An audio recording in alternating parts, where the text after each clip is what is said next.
त्रिपुरा, जहां पर इस साल सबसे ज्यादा HIV का केस देखा गया है। HIV एड्स के मामले लगातार बढ़ रहे हैं। हिला देने वाली खबर यह आई है कि यहाँ 800 से ज्यादा छात्र HIV पॉजिटिव मिले हैं। अधिकारियों की बताया कि त्रिपुरा में हर दिन 5 से 7 नए पेशेंट सामने आ रहे हैं। For those who have already been affected by the HIV infections, through whatever means, it doesn't matter. Immuno virus, immune मतलब होता है प्रतिरोधक क्षमता, ह्यूमन मतलब मानव, मानव के प्रतिरोधक क्षमता को उजाड़ देने वाला वायरस, ह्यूमन इम्यूनो वायरस।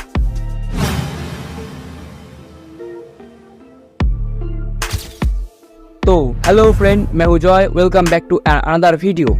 आप लोग तो जानते ही होंगे HIV बहुत तेजी से फैल रहा है, इसीलिए इसके बारे में बहुत सारी इन्फॉर्मेशन आप सबको जानना बहुत ज़रूरी है। इस वीडियो को बनाने का मकसद ये है कि कोई इस वायरस को लेकर अफवाह ना फैला सके। तो HIV रिलेटेड जो क्वेश्चन या फिर टॉपिक आज हम कवर करने वाले हैं इस वीडियो में, वो सब है।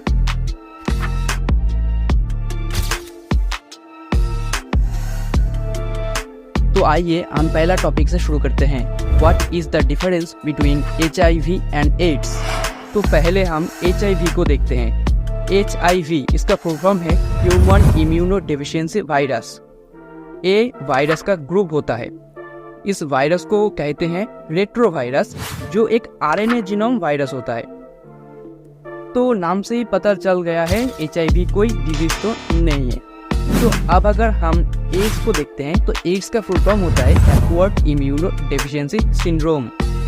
तो इसमें जो एक्वायर्ड वर्ड है, इसका मतलब होता है जो हमारे शरीर में बाई बर्थ प्रेजेंट नहीं रहता, हम इसको बाहर से अडॉप्ट करते हैं, इसको ही हम एक्वायर्ड कहते हैं। मतलब इस डिजीज हमारे शरीर में जन्म से पहले नहीं रहता, जन्म के बाद हम इसको HIV के थ्रू अडॉप्ट करते हैं। मतलब कि ये कोई कॉन्जेनिटल डिजीज तो नहीं है। तो आशा करता हूँ आप लोग HIV और एड्स के डिफरेंस को समझ गए हो। तो अब हम नेक्स्ट टॉपिक पर आते हैं, जो है हिस्ट्री ऑफ HIV। तो सेंट्रल अफ्रीका के कुछ शिंपांजीज में ये वायरस पहले देखा गया था। इसका पहला नाम था SIV, मतलब सीमेन इम्यूनो डेफिशिएंसी वायरस। तो कुछ साइंटिस्टों के मुताबिक कुछ हंटर इन शिंपांजी के शिकार के लिए गए थे और इनमें से एक को ये शिंपांजी काट लेता है। काटने के थ्रू ही ये वायरस शिंपांजी के बॉडी से ह्यूमंस के बॉडी में ट्रांसफर हो जाता है। तो 1951 में इस वायरस का फर्स्ट केस देखा गया था अफ्रीका के कोंगो शहर में, जहाँ पर एक 15 साल का लड़के का ब्लड टेस्ट में ये वायरस देखा गया था। तब इस वायरस का नाम था HIV-1। इसके बाद ये वायरस अफ्रीका के बहुत सारे होमोसेक्सुअल लोगों में फैल गया था।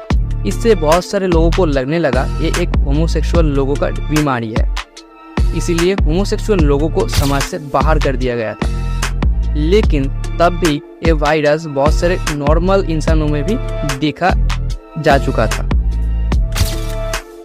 इसके बाद 1970 से 1980 तक ये वायरस सिर्फ अफ्रीका पे ही नहीं, बाहर के देशों में जैसे कि US, यूरोप, इन सब देशों में भी ये वायरस फैल चुका था। कैसे फैला ये हम ट्रांसमिशन पार्ट में डिस्कस करेंगे। 1983 फ्रांस के कुछ साइंटिस्टों ने इस वायरस को आइसोलेट किया और बहुत सारे जांच पड़ताल किया और इस वायरस का एक नाम दिया HIV, मतलब ह्यूमन इम्यूनो डेफिशिएंसी वायरस, जिस नाम से ये वायरस आज भी जाना जाता है।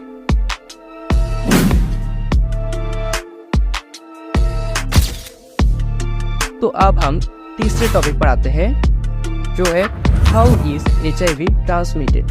मतलब कि HIV कैसे फैल सकता है, इसके बारे में हम थोड़ी जानकारी लेते हैं। HIV इन्फेक्टेड लोगों से दूसरे लोगों पर बॉडी फ्लूइड के थ्रू फैल सकता है। ये बॉडी फ्लूइड ब्लड, सीमेन या फिर ओवम कुछ भी हो सकता है। तो HIV पॉजिटिव कोई व्यक्ति अगर ब्लड डोनेशन करेगा या फिर उस व्यक्ति का यूज किया हुआ इंजेक्शन का नीडल अगर कोई और नॉर्मल पर्सन यूज करे, तो उस पर्सन को भी HIV पॉजिटिव होगा। इसीलिए बहुत समय पहले जब अफ्रीका के कोंगो शहर के लोग एक ही इंजेक्शन का नीडल यूज करता था, तब ये बीमारी बहुत जल्दी सब में फैल चुका था। लेकिन तब भी ये दूसरे देशों पर फैलना बाकी था। तो बाकी देशों में HIV फैलने का पीछे हाथ था कुछ ड्रग्स यूजर्स जो एक ही इंजेक्शन के नीडल को बार बार यूज करते थे, और ये सब ड्रग्स लगभग अफ्रीका के कुछ शहर से एक्सपोर्ट होता था बाहर के देशों में। तो इससे तो हमें साफ साफ पता चलती है कि HIV कैसे बाहर के देशों में फैल चुका था। HIV फैलने का और एक बड़ा रीजन है इन्फेक्टेड पर्सन के साथ सेक्सुअल कांटेक्ट में आना, और एक रास्ता है HIV फैलने का जिसकी वजह से आजकल बच्चों में भी HIV पॉजिटिव का केस देखने को मिलता है। अगर कोई माँ HIV पॉजिटिव होगा तो प्लासेंटा के थ्रू बच्चों में भी HIV का वायरस जा सकता है और बच्चा HIV पॉजिटिव हो सकता है। तो आशा करता हूँ आप लोग समझ गए हो कैसे HIV फैलता है।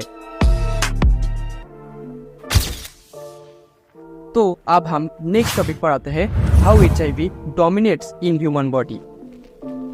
इसको समझने से पहले आपको हमारे इम्यूनिटी सिस्टम के एक महारथी के बारे में जानना होगा। वो है टी हेल्पर सेल, जो हमारी शरीर पर एंटीबॉडी रिलीज करता है और दूसरे इम्यूनिटी सेल को मल्टीप्लाई होने में हेल्प करता है। लेकिन मजे की बात यह है कि ये जो HIV का वायरस है पहले हमारे शरीर में जाकर ये पहले टी हेल्पर सेल को ही अटैक करता है। इन टी हेल्पर सेलों के बाहर एक रिसेप्टर होता है जिसको CD रिसेप्टर भी बोला जाता है। इन रिसेप्टर के साथ HIV का वायरस अटैच होकर अपने अंदर के जो RNA जीनोम है उसको टी हेल्पर सेल के अंदर भेज देता है। हमारे शरीर का हर एक सेल के अंदर जो DNA है वो समय के साथ खुद को मल्टीप्लाई करते हुए बढ़ता ही जाता है, और इसी का हेल्प से वायरस का वो RNA खुद को भी बढ़ा लेती है। लेकिन कैसे? पहले वायरस का RNA सेल के अंदर घुस के खुद को रिवर्स ट्रांसक्रिप्टेस नामक एक एंजाइम की मदद से वायरल DNA में कन्वर्ट करता है। उसके बाद ये वायरल DNA सेल के अंदर जो न्यूक्लियस रहता है, इस न्यूक्लियस के अंदर जाके हमारी DNA के साथ जुड़ जाता है। DNA से जुड़ने के बाद वो भी हमारे DNA के साथ मल्टीप्लाई होता जाता है और खुद को वो तादाद में बढ़ा लेती है। खुद को तादाद में बढ़ाने के बाद वो न्यूक्लियस से बाहर आता है और हमारी सेल का इंग्रेडिएंट्स यूज करके खुद को एक वायरस के रूप दे देते हैं। मतलब कि हमारे सेल से ही वो अपने वायरस के सब इंग्रेडिएंट्स लेकर और ज़्यादा से ज़्यादा वायरस बनाता है। ये सब के बाद भी वो चुप नहीं रहते। ये जो वायरस न्यू बनी है, ये सब वायरस उस सेल को, जिस सेल से वो बनी है, उस सेल को तोड़ फोड़ कर डिस्ट्रॉय कर देती है और उस सेल से बाहर निकल आती है।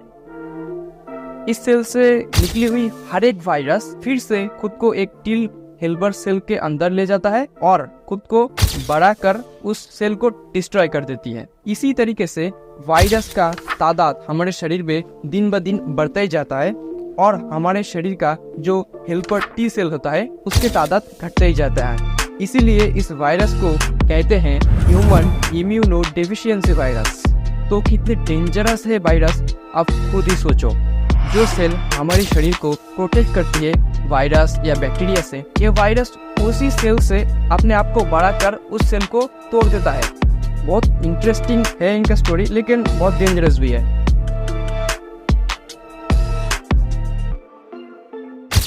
तो अब हम नेक्स्ट टॉपिक पर आते हैं, how can I protect my self from getting HIV।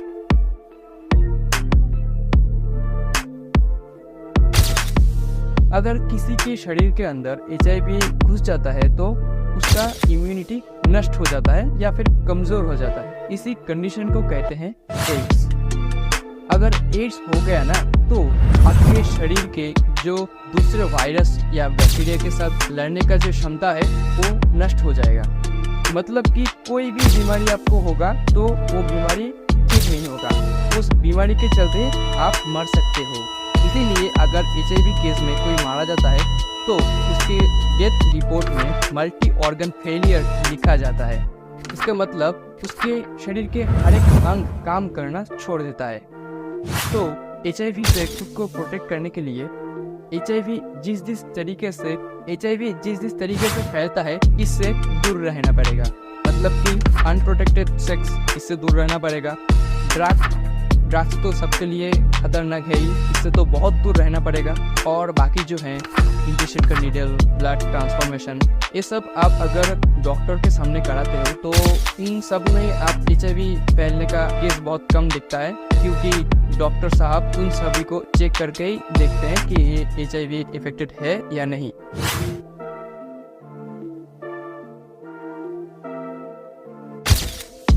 तो अब हम नेक्स्ट टॉपिक पर आते हैं, जो है can HIV be transmitted through kissing, hugging और शेयरिंग फूड एंड ड्रिंक्स। तो इसका जवाब है नहीं।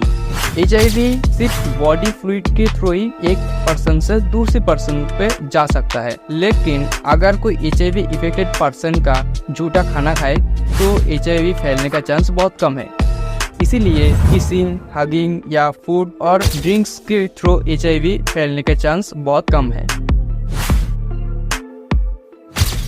तो आज का वीडियो ऑलरेडी बहुत लेंदी हो गई है, इसीलिए वीडियो को यहीं पर ख़त्म करना पड़ रहा है। इस वीडियो से कुछ भी जानकारी मिले है तो इस वीडियो को एक लाइक ज़रूर करना और ज़्यादा से ज़्यादा लोगों को शेयर ज़रूर करना, क्योंकि अफवाह फैलाने से ज़्यादा अच्छा है लोगों को सटीक इन्फॉर्मेशन देना। और कोई दूसरी टॉपिक पर वीडियो चाहिए तो कमेंट ज़रूर करना, मैं आपके कमेंट देखता हूँ और आपके डिमांड पूरी करने की ज़रूर कोशिश करूँगा। तो मिलते हैं नेक्स्ट वीडियो पर।